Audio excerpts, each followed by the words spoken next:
Ernakulam BPCL-ൽ lorry ഡ്രൈവർമാരുടെ സമരം. ഇന്ധനം കൊണ്ടുപോകുന്ന കരാർ ലോറികളുടെ ഡ്രൈവർമാരാണ് സമരത്തിലുള്ളത്. അടിസ്ഥാന തൊഴിൽ സൗകര്യങ്ങൾ പോലും നിഷേധിക്കപ്പെടുന്നുവെന്നാണ് ഡ്രൈവർമാർ പറയുന്നത്. വിഷ്ണു പ്രകാശ് കൊച്ചിയിൽ നിന്ന് വിവരങ്ങളുമായി നമുക്കൊപ്പം ചേരുന്നുണ്ട്. വിഷ്ണു, ഇവരുമായി ചർച്ചകൾ നടക്കുന്നുണ്ടോ?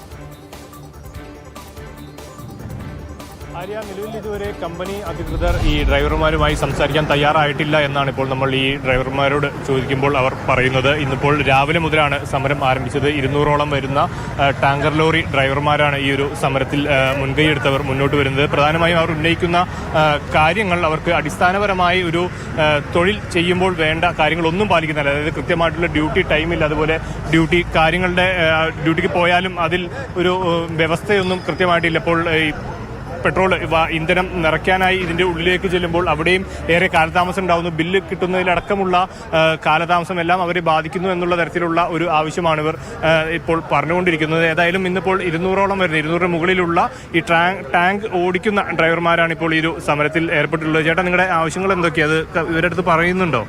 ഞങ്ങൾ ഇപ്പം യൂണിയൻ്റെ ഒരാൾ വന്നിട്ട് പറഞ്ഞു 5 പേരകത്തോടെ സംസാരിക്കാമെന്ന്. പക്ഷേ അത് ബുദ്ധിമുട്ടാണ്. ഇവിടെ പോകത്തില്ല. സാറുമാർ ഇവിടെ വരട്ടെ, ഗേറ്റിൻ്റെ അവിടെ വരട്ടെ, ഞങ്ങൾ ഇവിടെ നിന്ന് സംസാരിച്ചോളാം. ഞങ്ങൾ വെളിയിൽ നിന്ന് അവരകത്തുനിന്ന് സംസാരിച്ചോട്ടെ. അത് പറ്റില്ല എന്നാണ് ഇപ്പോൾ പറയുന്നത്. ഞങ്ങളതിൽ യാതൊരു ഇതുമില്ല, വിട്ടുവീഴ്ചയില്ല. അവരിവിടെ വരട്ടെ, ഇവിടെ വന്നിട്ട് നമുക്ക് ആവശ്യങ്ങൾ എന്തൊക്കെയാണ്? ആവശ്യങ്ങൾ വേറൊന്നുമല്ല. സമയത്ത് ലോഡ് നിറച്ച് ഇറങ്ങി പോവുക. പിന്നെ വൈകിട്ട് 5 മണി വരെയുള്ള ഡ്യൂട്ടി, അത് നമുക്ക് പറ്റത്തുള്ളൂ. 5 മണി കഴിഞ്ഞ് പിന്നെ നമ്മൾ ലോഡുമായിട്ട് പോയി ഇറക്കി വീട്ടിൽ പോകുമ്പോൾ പാതിരാക്കിയൊക്കെ ചെല്ലുന്നത്. പിറ്റേ ദിവസം രാവിലെ 6 മണിക്കൂടെ വരണം. ഡ്യൂട്ടി സമയം ഇല്ല. ഞാൻ ഇന്നലെ മിനിഞ്ഞാന്ന് കണ്ണൂർ പോയിട്ട് 26 മണിക്കൂർ ഡ്രൈവ് ചെയ്ത് ഇവിടെ വന്ന്. രണ്ട് വീട്ടിൽ ചെല്ലുമ്പോൾ ഞാൻ 10-11 മണിയായി വീട്ടിൽ ചെന്നപ്പോൾ. ശനിയാഴ്ച രാത്രി. പിറ്റേ ദിവസം ഞായറാഴ്ച ആയതുകൊണ്ട് എനിക്ക് അതിൻ്റെ ഇതാണ് സൗണ്ട് പോയത്. ഈ കുത്തിയിരുന്ന് വണ്ടി ഓടിച്ച് ജലദോഷവും പൊടിയും എല്ലാം പിടിച്ചു.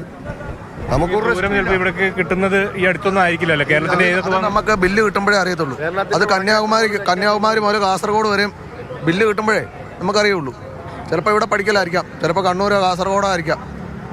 അത് ലോങ് ഒക്കെ പോയി വന്നിട്ടും ഉടനെ തന്നെ വീണ്ടും ലോങ് പോകുന്നുണ്ട്. ചിലപ്പോൾ ലോങ് തന്നെ ആയിരിക്കും അടിക്കുന്നത്.